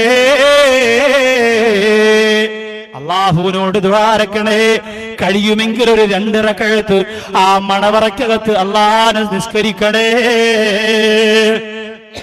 മറന്നുപോകരുത്. അതൊക്കെ ചെയ്താ വലിയ ബറക്കത്താണ്. അത് കഴിഞ്ഞ് കുടുംബജീവിതം തുടങ്ങുകയാണ്. നിന്റെ ഇഷ്ടവും പെണ്ണിന്റെ ഇഷ്ടവും രണ്ടും രണ്ടാണ്. ആ 2 ഇഷ്ടവും മനസ്സിലാക്കാനുള്ള മനപ്പൊരുത്തം നിനക്കുണ്ടായിരിക്കണം. ചില ഭർത്താക്കന്മാർക്ക് ഇറച്ചിക്കറി ഇഷ്ടമായിരിക്കൂല, എന്നാൽ ഭാര്യ അതനുസരിച്ച് വേണം കാര്യങ്ങൾ മുന്നോട്ട് കൊണ്ടുപോകാനും. ദറസിലൊക്കെ പഠിച്ച ഉസ്താദുമാരാണെങ്കിൽ ആ ഭർത്താക്കന്മാർക്ക് ചിലപ്പോ സാമ്പാറൊക്കെ വലിയ ഇഷ്ടമായിരിക്കും. കാരണം എന്താ, എന്നും കോളേജിലും ദറസിലൊക്കെ ഇതായിരുന്നു. അപ്പൊ അതുകൊണ്ട് അതിന്റെ ഒരു ഓർമ്മയ്ക്ക് വേണ്ടിയത്. അപ്പൊ അതനുസരിച്ച് ഭാര്യ കാര്യങ്ങൾ മുന്നോട്ട് കൊണ്ടുപോകണം. എല്ലാം അങ്ങനെ. ചില ഭാര്യമാരിങ്ങനെ പറയൂലേ, ഇക്കാടെ ഈ ഇതുണ്ടല്ലോ, ഈ മുണ്ടുടുക്ക്, അത് വേണം, ജീൻസ് ഇട്ടാ അടിപൊളിയായിരിക്കും, അങ്ങനെ ജീൻസ് ഒക്കെ ഇട്ടിട്ട് അങ്ങനെ നടന്നു പോ. അങ്ങനെ മുണ്ടുടുത്ത പാവപ്പെട്ടവരെ കൊണ്ട് ആദ്യമായിട്ട് ജീൻസ് ഇടിപ്പിച്ചു. അവനാണെങ്കിൽ യൂറോപ്യൻ ക്ലോസറ്റിൽ നിന്ന് ഇറങ്ങിയ മാതിരി ചുറ്റുകൂലെ കൂടെ നടന്നു പോകുമ്പോൾ അല്ലാ ഇത് എന്തോടെയാ പോണത്. അങ്ങനെ ഇത് ഭാര്യയുടെ വാക്ക് കേട്ടുകൊണ്ട് ചെയ്യാം. ഇത് ഇസ്ലാമിന്റെ അടയാളങ്ങൾ പോലും താടി വലിക്കുന്നവരില്ലേ, നരച്ച മുടി കറുപ്പിക്കുന്നവരില്ലേ, എത്രയോ പേരുണ്ട്. നരച്ച രോമം കറുപ്പിക്കുന്നവരില്ലേ. ഭാര്യ പറഞ്ഞു എന്ന് പറഞ്ഞിട്ട് ഉസ്താദ് ചോദിക്കും, എന്താ ഉപ്പാപ്പ നരച്ചിരുന്നൊക്കെ മൊത്തം അങ്ങ് കറുത്തുള്ളൂ, വൈഫിന് ഇഷ്ടമല്ല, എന്ത് ചെയ്യാൻ പറ്റും. ഭാര്യയുടെ വാക്ക് കേട്ടുകൊണ്ട് എല്ലാം ഇങ്ങനെ കറുപ്പിക്കാനും പഠിക്കാനും ഇങ്ങനെ നടക്കാൻ. ഇസ്ലാമിന്റെ ചിഹ്നമെങ്കിലും ബാക്കി വെക്കണം. ഭാര്യയുടെ വാക്ക് കേട്ട് കേൾക്കണ്ടെന്നല്ല, അല്ലാഹുവിന്റെ റസൂൽ പലതും ഭാര്യമാരുമായിട്ട് ആലോചിച്ചിട്ടുണ്ട്, നമുക്ക് അതൊക്കെ പഠിക്കാനുണ്ട്. പക്ഷേ എന്ന് പറഞ്ഞുകൊണ്ട് എന്റെ പ്രിയപ്പെട്ട സഹോദരങ്ങളെ, ഭാര്യമാരുടെ വാക്ക് കേൾക്കണമെന്ന് പറഞ്ഞതുകൊണ്ട് ഇസ്ലാമിന്റെ ചിഹ്നങ്ങളെ പോലും വലിച്ചെറിയുന്ന തരത്തിൽ ജീവിതത്തെ മാറ്റിമറിക്കല്ലേ. കല്യാണം കഴിഞ്ഞു തുടങ്ങുന്ന ആദ്യത്തെ ഒരു 5-6 മാസമുണ്ടല്ലോ, ഭർത്താക്കന്മാർ ഒരുപാട് ശ്രദ്ധിക്കണം. സ്നേഹം ഒരുപാട് വാരിക്കോരി കൊടുക്കാൻ പാടില്ല. സ്നേഹത്തിന് നിയന്ത്രണം വെക്കണം. എല്ലാരും ആദ്യ സമയം മോളൂന്നേ വിളിക്കും, മോളൂ. ഭയങ്കര ഭാര്യ വിചാരിക്കും, അല്ലോ എനിക്ക് കിട്ടിയത് വലിയ ഭാഗ്യം തന്നെ, എന്തൊരു സ്നേഹമാണ് എന്റെ ഇക്കാക്ക്, മോളൂന്ന് വിളിച്ചിട്ടേ എനിക്ക് റൂമൊക്കെ ആയിഷ സത്യം റൂമൊക്കെ എഴുന്നിട്ട് കുലോത്തൊക്കെ പേര് വിളിക്കണം. ഇത്രയ്ക്ക് എന്റെ ഭർത്താവ് എന്നെ ഇത്രയ്ക്ക് ജീവനോ സങ്കടം കൊണ്ടോ. 4-5 മാസം കഴിയുമ്പോ ഭർത്താവിന്റെ ചെവിയിൽ ഒരു ചെമ്പരത്തി പൂ. സ്നേഹം കുറച്ചേ ആദ്യം കൊടുക്കാവൂ, എങ്കിലേ അതിനോട് താല്പര്യം തോന്നൂ. ആദ്യമേ എല്ലാം വാരിക്കോരി അങ്ങ് വിളമ്പിയ പിന്നെ ഭാര്യ വിചാരിക്കും ആൾ ഇത്രയേ ഉള്ളൂ, മരവണ്ടനാടി, എനിക്കറിയാതെ തീരും. അങ്ങനെ ആവരുത്, ശ്രദ്ധിക്കണം. സിനിമാ മാസികയും വായിച്ചുകൊണ്ട് നടന്ന അങ്ങനെ പറ്റൂ. ജീവിതത്തെ കുറിച്ച് പഠിക്കണം. അലി റളിയല്ലാഹു അൻഹു എത്ര വലിയ തമാശ തന്റെ ഭാര്യയോട് പറയുമായിരുന്നു. പക്ഷേ ഒരു ദിവസം പിണങ്ങിയിട്ട് അനങ്ങിയില്ല. ഫാത്തിമ ബീവി റളിയല്ലാഹു അൻഹ മുമ്പ് വന്ന് പല പേരും കാണിച്ചു, നല്ല ഗൗരവത്തിൽ ഭർത്താവിന്റെ റോൾ അങ്ങോട്ട് അഭിനയിച്ചു, സങ്കടപ്പെട്ടു. അവസാനം ഇണങ്ങി കരഞ്ഞ് നബിതങ്ങളുടെ മുമ്പ് വന്നപ്പോ നബിതങ്ങൾ പറഞ്ഞു, നീ പിണങ്ങിയിരിക്കുന്ന സമയത്താണ് മരിച്ചത് എങ്കിൽ മാ സല്ലൈതു ബികി യാ ഫാത്തിമ, നിന്റെ മയ്യത്ത് നിസ്കരിക്കാൻ ഞാൻ ഉണ്ടാവൂല. നബി മുഹമ്മദ് മുസ്തഫ. ഭർത്താവിന്റെ കൂടെ പിണങ്ങിയിട്ട് ഫാത്തിമ നീ മരിച്ചാൽ കരളിന്റെ കഷ്ണമാ അള്ളാന്റെ ഹബീബിന്റെ, നിന്റെ മയ്യത്ത് നിസ്കരിക്കാൻ ഞാൻ ഉണ്ടാവൂല. ഭാര്യമാര് പറയൂലേ അല്ലേ, ഭർത്താവിനോട് പറയൂലേ, കിളവൻ മൂപ്പിലാനുണ്ടോടി അവിടെ ചോദിക്കാം. കൂട്ടുകാരെ കൊണ്ട് ചോദിക്കുന്നത് കിളവൻസ് വിളിക്കലുണ്ടോ ഇപ്പൊ ദുബായിലോ കുവൈറ്റിലോ ചോദിക്കാറുണ്ട്. കിളവൻസ് എന്ന വാക്കൊന്നും ഉപയോഗിക്കരുത്. അല്ലാഹുവിന്റെ റസൂൽ പറഞ്ഞതെന്താ, സുജൂദും റുകൂഉം ഒഴികെ എല്ലാ താഴ്മയുടെ ഭാഗങ്ങളും ഒരു ഭാര്യ തന്റെ ഭർത്താവിന് വേണ്ടി ചെയ്യേണ്ടി വന്നാ ചെയ്യണം. മാത്രമല്ല അല്ലാഹുവിന്റെ റസൂൽ പറഞ്ഞു, ലോകത്ത് ഏതെങ്കിലും ഒരു മനുഷ്യൻ മറ്റൊരു മനുഷ്യന് സുജൂദ് ചെയ്യാ പറയുമായിരുന്നെങ്കിൽ ലമർതുൽ മർഅത അൻ തസ്ജുദ ലി സൗജിഹാ, തന്റെ ഭർത്താവിന് മുന്നിൽ സുജൂദ് ചെയ്യാൻ ഭാര്യയോട് പറയുമായിരുന്നു അത്രേ. തന്റെ ഭർത്താവിന് മുന്നിൽ സുജൂദ് ചെയ്യാൻ ഭാര്യയോട് പറയുമായിരുന്നു അത്രേ. അതുകൂടി ഉണ്ടായിരുന്നെങ്കിൽ ഉഷാറായിരുന്നു. ഇവറ്റകളൊക്കെ ഒരു പാഠം പഠിച്ചു. എല്ലാ ദിവസവും രാവിലെ ഒന്നും കൊടുത്ത് മച്ചാഹു അക്ബർ ഇക്കാഹു അക്ബർ അച്ചുവിന്റെ വാപ്പാണ് അക്ബർ. ഇങ്ങനെ നിസ്കരിച്ചത്. എന്നിട്ട് സുജൂദ് ചെയ്യുന്നതിന് മുമ്പ് വന്ന് അള്ളാഹുവിന്റെ റസൂൽ അത് ശരിയായില്ല, അത് വേണ്ടാന്ന് പറഞ്ഞല്ലോ. അങ്ങനെ ചെയ്യാൻ പാടില്ലല്ലോ, ആരും ആർക്കും സുജൂദ് ചെയ്യേണ്ട, അള്ളാഹുവിന് മാത്രമാണ് സുജൂദിന്റെ അവകാശം. അങ്ങനെ പറഞ്ഞ പെണ്ണെന്ന് പറഞ്ഞ് ഇന്ന് വാല് കഴിഞ്ഞ ചുറ്റുമൂലയിൽ നിന്ന് വീട്ടിലേക്ക് ചെന്നിട്ട് മൂലാരി പറഞ്ഞോട്ടാടി സുജൂദ് ചെയ്യണോ, അവിടെ എന്നെ വരച്ചവരെ നിർത്തി ഇവിടെ കിടന്ന് എന്തുവായിരുന്നു ചേട്ടൻ ചെയ്യടി ഓർത്തോളൂ. അങ്ങനെ പറയാനല്ല. അള്ളാഹുവിന്റെ റസൂൽ വേറൊന്നും പറഞ്ഞിട്ട് അല്ലൗസാല മൻഖറാഹു ദമം വഖൈഹ വല ഹസതുഹു ബിലിസാനിഹ. ഭർത്താവിന്റെ കയ്യിൽ കാലിൽ പഴുപ്പ് പൊട്ടി ചീഞ്ചലം ഒഴുകി നാവ് കൊണ്ട് നക്കിയെടുത്താലും ഭർത്താവിനോടുള്ള കടമ തീർന്നില്ല. ഇതും പറഞ്ഞ് ഡയലോഗ് അടിക്കാൻ മാത്രം നമ്മൾ പഠിച്ചാൽ പോരാ. ചിലവിന് കൊടുക്കണം, വസ്ത്രം വാങ്ങിച്ചു കൊടുക്കണം. നല്ല ഭർത്താവായിട്ട് നിങ്ങളും മാറണം. ഭാര്യ ആത്മാർത്ഥമായി സ്നേഹിക്കുന്ന ഭർത്താവായി ഞാനും നിങ്ങളും മാറണം. എങ്കിലേ നമുക്ക് അങ്ങനെ ഒരു അവകാശവാദം പറയാൻ അർഹതയുള്ളൂ. പ്രിയപ്പെട്ടവരെ, ആലോചിക്കണം നിങ്ങൾ. ബഹുമാനപ്പെട്ട ഉമ്മു സലമ റളിയല്ലാഹു തആല അൻഹ, അബൂ സലമ റളിയല്ലാഹു തആല അൻഹു വളരെ സന്തോഷത്തോടെ ജീവിച്ചവരാണ്. അള്ളാന്റെ ഹബീബിന്റെ അടുത്ത് പോയിട്ട് അബൂ സലമ റളിയല്ലാഹു അൻഹു വന്നിട്ട് പറയുന്നു, എന്റെ പ്രിയപ്പെട്ട ഉമ്മു സലമ,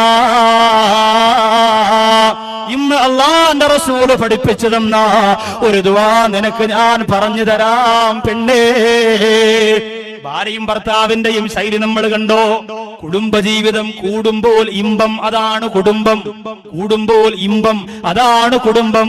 ആ കൂടുമ്പോൾ എന്ന് പറയുന്നത് ഭാര്യാഭർത്തൃ ബന്ധത്തെ കുറിച്ച് പറഞ്ഞതല്ല. ഭാര്യയെ കാണുമ്പോ, അവളുടെ അടുത്തിരിക്കുമ്പോ, അവളുമായി സംസാരിക്കുമ്പോ, അവളെന്റെ മടിയിൽ കിടക്കുമ്പോ, ഞാൻ അവളെ മടിയിൽ കിടക്കുമ്പോ, അവളുടെ മുടിയിലൂടെ കൈ ഇങ്ങനെ കൊണ്ടുപോകുമ്പോ, അവളോട് ഫോണിൽ സംസാരിക്കുമ്പോ എപ്പോഴും ഇമ്പം, അതാണ് കുടുംബം. എന്റെ പ്രിയപ്പെട്ടവരെ, ദീനിന് വേണ്ടി എല്ലാം പങ്കുവെക്കാനുള്ള മനസ്സ് ആ കുടുംബജീവിതത്തിന്റെ വക്താക്കൾക്ക് ഉണ്ടായിരിക്കണം. ഉമ്മു സലമ റളിയല്ലാഹു അൻഹു നബി തങ്ങൾ പഠിപ്പിച്ചു കൊടുത്ത ദുആ കൊണ്ടുവന്ന് ഉമ്മു സലമാക്ക് പറഞ്ഞു കൊടുക്കുന്നു, പെണ്ണേ, ഇന്ന് അല്ലാഹുവിന്റെ റസൂൽ പഠിപ്പിച്ചു തന്ന ദുആ ഇതാണ്. നമ്മളും അങ്ങനെ ചെയ്യണം. നമ്മുടെ ഭാര്യയോട്, എന്റെ പ്രിയപ്പെട്ടവരെ, നല്ല നല്ല ദീനീ പുസ്തകങ്ങളുണ്ടല്ലോ. സുന്നത്ത് ജമാഅത്തിന്റെ കരുത്തരായ പണ്ഡിതന്മാരെഴുതിയ പുസ്തകങ്ങൾ എടുത്തു വെച്ചുകൊണ്ട് ഭാര്യയോട് പറഞ്ഞിട്ട് വായിക്കണം. രണ്ടുപേരും വായിച്ചു പഠിക്കണം. എന്നിട്ട് അങ്ങോട്ടും ഇങ്ങോട്ടും സംഭവങ്ങളെ കുറിച്ച് ചർച്ച ചെയ്യണം. അൽഹംദുലില്ലാഹ്, അതല്ലേ മക്കയിലും മദീനയിലൊക്കെ ഭാര്യയും ഭർത്താവും പോകുമ്പോ പരസ്പരം ചോദിക്കുന്നത് പോലും കണ്ടിട്ടുണ്ട്. പ്രിയപ്പെട്ടവര്, ഉസ്താദേ, എന്റെ ഭർത്താവ് 4 ഖത്തമാണ് ഓതിയത്, ഞാൻ ഇന്നലെ 5 എണ്ണം തീർത്തു. ഉടനെ ഭർത്താവ് പറയുന്നു, അല്ല ഉസ്താദേ, ഞാനിതാ ഇന്ന് 6 എണ്ണം തീർക്കും, എനിക്ക് ഇവിടെ കാലം ഈമാൻ കൊണ്ട് മുമ്പത്തി ഇരുത്തണോ. അതിനുള്ള മാത്സര്യബുദ്ധി നമ്മുടെ ജീവിതത്തിൽ കാണുന്നുണ്ടോ? വീഗാലാൻഡ് കാണിക്കാൻ കൊണ്ടുപോയില്ല എന്ന് പറഞ്ഞ് പരാതി പറഞ്ഞ് കരയുന്ന ചുറ്റുമൂരയിലെ പെണ്ണേ, കൊല്ലം ബീച്ചിൽ അരമണിക്കൂർ കൊണ്ടിരുത്തി കപ്പലണ്ടി വാങ്ങി തരാൻ പറഞ്ഞിട്ട് കേൾക്കാത്ത മനുഷ്യ, നിങ്ങൾക്ക് എന്ത് ഭർത്തൃ സ്നേഹമാ, ഭാര്യയോടുള്ള സ്നേഹമാ എന്ന് ചോദിച്ച് കളിയാക്കുന്ന പെണ്ണേ. അബൂ സലമ പള്ളിയിൽ നിന്ന് വന്നിട്ട് പറയുന്ന കണ്ടോ, ഉമ്മു സലമ, ഉമ്മു സലമ, ഓടിവാ, അല്ലാഹുവിന്റെ റസൂൽ പഠിപ്പിച്ചു തന്ന ഒരു ദുആ നിനക്ക് പഠിപ്പിച്ചു തരാ. എത്ര പേര് പള്ളിയിൽ നിന്ന് ഉസ്താദിന്റെ ജുമാ പ്രസംഗം കേട്ടിട്ട് ഭാര്യയോട് പോയി പറഞ്ഞു കൊടുക്കുന്നുണ്ടോ? നിങ്ങൾ അങ്ങനെ പോയി പറഞ്ഞോ? എത്ര ഭാര്യമാര് കേൾക്കാൻ മനസ്സ് കാണിക്കുന്നുണ്ടോ? അബൂ സലമ ചെന്നിട്ട് പറഞ്ഞു, പെണ്ണേ, ഉമ്മു സലമ വേഗം ഇറങ്ങി വന്നു. അബൂ സലമ പറഞ്ഞു കൊടുക്കുന്ന എന്തെങ്കിലും ഒരു സാധനം നഷ്ടപ്പെട്ടു പോയാ, അല്ലാഹുമ്മ അജ്റിനി ഫീ മുസീബതി വഖ്ലിഫ് ലീ ഖൈറൻ മിൻഹാ. ഈ ദുആ നല്ലതാണ് പെണ്ണ്. ഈ ദുആ നീ ചെല്ലണമെന്താ ദുആന്റെ അർത്ഥം? അല്ലാഹുമ്മ അജ്റിനി ഫീ മുസീബതി, എനിക്ക് സംഭവിച്ചു പോയ വിപത്തിൽ നീ എനിക്ക് പ്രതിഫലം തരണേ അല്ലാഹ്. വഖ്ലിഫ് ലീ ഖൈറൻ മിൻഹാ, ഇതിന് പകരം എനിക്ക് ഇതിനേക്കാൾ ഉത്തമമായത് പകരം തരണേ അല്ലാഹ്. എന്തെങ്കിലും നഷ്ടപ്പെട്ടു പോയാ, ആരെങ്കിലും വിലപിടിപ്പുള്ളവര് മരിച്ചുപോയാ, നിന്റെ സ്നേഹം നിന്റെ മനസ്സിന്റെ അകത്ത് സ്ഥാപിച്ചിരുന്ന കഥാപുരുഷന്മാര് ലോകത്തോട് വിട പറഞ്ഞ ഈ ദുആ വളരെ നല്ലതാണ്. അബൂ സലമ റളിയല്ലാഹു അൻഹു ഇത് പഠിപ്പിച്ചു കൊടുത്തു. ഉമ്മു സലമ റളിയല്ലാഹു അൻഹാ അതങ്ങോട്ട് ചൊല്ലാൻ തുടങ്ങി. എന്നിട്ടത് മനഃപ്പാടമാക്കി വെച്ചു. സുബ്ഹാനല്ലാഹ്, കുറെ ദിവസങ്ങൾ കഴിഞ്ഞപ്പോ അബൂ സലമ റളിയല്ലാഹു അൻഹു മരണപ്പെട്ടു പോയി. ഉമ്മു സലമയ്ക്ക് വല്ലാത്ത സങ്കടം വന്നു. 4 മാസവും 10 ദിവസവും ഭർത്താവ് മരിച്ചാൽ യുദ്ധയിരിക്കണമല്ലോ. അങ്ങനെ യുദ്ധയിരിക്കുന്ന സമയത്ത് ഉമ്മു സലമ അല്ലാഹുവോട് ചൊല്ലിയ ദുആ, അല്ലാഹുവിന്റെ റസൂല് പഠിപ്പിച്ചു കൊടുത്ത് ഭർത്താവ് കൊണ്ട് പറഞ്ഞു കൊടുത്ത ദുആയാ, അല്ലാഹുമ്മ അജ്റിനീ ഫീ മുസീബത്തി. എന്റെ ഭർത്താവ് പോയല്ലോ, അതൊരു ദുരന്തമാണ്, എന്റെ വിപത്താണ്, അതിലെനിക്ക് പ്രതിഫലം തരണേ അല്ലാഹ്. വഖ്ലിഫ് ലീ ഖൈറൻ മിൻഹാ. അതിനേക്കാൾ ശ്രേഷ്ഠമായതിന് എനിക്ക് പകരം തരണ റബ്ബേ എന്ന് ബഹുമാനപ്പെട്ട ഉമ്മു സലമ ദുആറുന്നു. എന്നിട്ടോ ആ യുദ്ധയുടെ കാലാവധിയിൽ ദുആ ചെയ്യുമ്പോ ഉടനെ തന്നെ ഉമ്മു സലമ വിചാരിക്കാറുണ്ട്, ഇതിനേക്കാൾ നല്ലത് പകരം തരണമെന്ന് അള്ളാഹുവോട് ചോദിച്ചിട്ട് എന്ത് ചെയ്യാനാ? എന്റെ ഭർത്താവ് അബൂ സലമയേക്കാൾ ഏറ്റവും മിടുക്കനായ, ഏറ്റവും നല്ല ശക്തനായ ഒരു ഭർത്താവ് ലോകത്ത് വേറെ ഇല്ലല്ലോ. അങ്ങനെ ഉണ്ടെങ്കിൽ തന്നെ ആരാണ് നീ എന്റെ അടുത്തേക്ക് വരിക? ഞാൻ ഒരുപാട് പ്രായമായി പോയല്ലോ. എന്നാലും ഈ ദുആ നബി തങ്ങൾ പഠിപ്പിച്ചതല്ലേ, അതുകൊണ്ട് ചെല്ലാം, അല്ലാഹു കൂലി തരുമെന്ന് പറഞ്ഞ് ചൊല്ലിക്കൊണ്ട് കരഞ്ഞിരുന്നു. ഫലമ്മൻ ഖലത ഇദ്ദതി. ഉമ്മു സലമയുടെ യുദ്ധ കഴിഞ്ഞപ്പോ ആ മഹദി പറയുന്നു, സഹാബത്തെ ഖതബനി റസൂലുള്ളാഹ്, ഖതബനി റസൂലുള്ളാഹ്. അല്ലാഹുവിന്റെ റസൂൽ ഉമ്മു സലമയെ വിവാഹം ആലോചിച്ചു ചെന്നു. ത്വാഹ റസൂലുള്ളാഹേ, തിങ്കൾ ഹബീബുള്ളാഹേ, ത്വാഹ റസൂലുള്ളാഹേ, തിങ്കൾ ഹബീബുള്ളാഹേ, ത്വയ്ബ പദീം ജീവേ തൗഹീദൊളി നീലാവേ. അർശിൻ കുർശിനും അധിപതി ഉടയുണ്ട്, അസനത്തോലകത്തിലുരച്ചപ്പുവേ. അർശിൻ കുർശിനും അധിപതി ഉടയുണ്ട്, അസനത്തോലകത്തിലുരച്ചപ്പുവേ. റസൂലുള്ളാഹേ, തിങ്കൾ ഹബീബുള്ളാഹേ. അല്ലാഹുവിന്റെ ഹബീബായ നബി തങ്ങൾ വിവാഹം ആലോചിച്ചപ്പോ ഉമ്മു സലമ ഞെട്ടിപ്പോയി. എന്റെ ഭർത്താവിനെക്കാളും എന്തുകൊണ്ട് യോഗ്യനാണ്, എന്റെ ഭർത്താവിനെക്കാളും എന്തുകൊണ്ട് എനിക്ക് ചേർന്നവനാണ്. പക്ഷേ റസൂലുള്ളാഹിയുടെ കൂടെ പ്രകാശമുള്ള ശരീരത്തിൽ ഒട്ടിക്കിടക്കുന്ന രാത്രിയിൽ പോലും തന്റെ ഭർത്താവിന് ഞാനും മറന്നിട്ടില്ല. എന്താ കാരണമെന്നറിയോ? എന്റെ ഭർത്താവ് എനിക്ക് ഈമ പഠിപ്പിച്ചു തന്നോ എന്ന് ആ ബഹുമാനപ്പെട്ട ഉമ്മു സലമ റളിയല്ലാഹു അൻഹ പറഞ്ഞു കൊടുത്തെങ്കിലോ ഞാനും നിങ്ങളും മരിക്കുമ്പോ ഇല്ലെങ്കിൽ ജീവിച്ചിരിക്കുമ്പോ തന്നെ ആത്മീയമായ അല്ലാഹുവിനെ സാക്ഷി നിർത്തിയുള്ള ഒരു സ്നേഹം എനിക്കും നിങ്ങൾക്കും കിട്ടുമോ? അങ്ങനെ കിട്ടണം. അതിനു വേണ്ടിയിട്ടാണ് എല്ലാരെ കണ്ണിൽ കണ്ട എല്ലാ അനാശാസ്യങ്ങളും നടക്കുന്ന സ്ഥലത്തും കൊണ്ടുപോയി ആ പെണ്ണിനെയും ഭാര്യയും മക്കളെയും കൊണ്ടുപോയി കളിച്ച് ചിരിപ്പിച്ച് കൊണ്ടിങ്ങനെ നടന്നു. വീഗാലാൻഡിൽ കൊണ്ടുപോയി ബർമൂഡ ഇട്ട് വലിച്ചെറിഞ്ഞു. ഒക്കെ ചെയ്തെല്ലാം കഴിഞ്ഞ് അവസാനം നീ മരിക്കുമ്പോ ഭാര്യ എന്ത് പറയും? എന്താ, സിനിമയ്ക്ക് സ്കൂട്ടറിൽ കൊണ്ടുപോകാൻ എന്നെ ആരുണ്ട് എന്നോർത്തവളതാ കരയുന്നേ. അല്ലാഹുവേ, ഡബിൾസ് കാണാൻ കൊണ്ടുപോയ മച്ചയാണ് ഈ പൊതിഞ്ഞു കിടക്കുന്നത്. ടൗണ് കാണാൻ കൊണ്ടുപോയ ഭർത്താവാണ് ഇതാ ചുറ്റുമൂല പള്ളിയുടെ ടൗണിലൂടെ പള്ളിയിലേക്ക് കൊണ്ടുപോകുന്നതല്ല. നാളെ ആരാണ് എന്നെ കൊണ്ടുപോകുന്നതെന്ന് ചിന്തിച്ചാ പെണ്ണ് കരയുന്നത്. അങ്ങനെ കരയരുത്, അങ്ങനെ കരയരുത്. പിന്നെ എങ്ങനെ കരയണം? റബ്ബേ, എന്നെ എന്റെ കുടുംബക്കാര് വരെ വെറുത്തപ്പോൾ എന്റെ ഭർത്താവാണ് എന്നെ സ്നേഹിച്ചത്.